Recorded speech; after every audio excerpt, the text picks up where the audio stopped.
Hi, today I'm making pistachio cake in honor of St. Patrick's Day.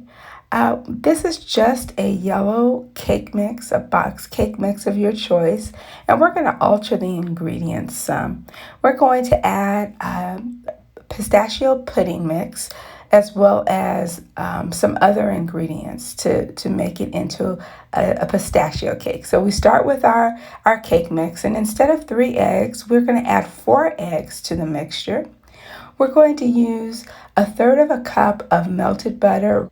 We'll add a cup of water, 4 little droplets of green food coloring, and then we're going to add a half a teaspoon of almond extract to the batter. And then we will mix that all together and set it aside while we prepare our pans with Baker's Joy. As you can see, we're mixing our ingredients all together. Well, this is everything except the eggs. And when we add the eggs, we're going to add them one at a time into the batter. And so you'll mix a while and then you'll add them. And then this will be the consistency of the batter.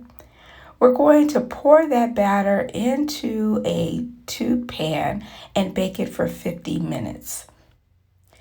Once we've completed our cake, we're going to just warm up the cream cheese frosting about 15 seconds in the microwave to make it pourable. And then you can pour it over the cool cake like so.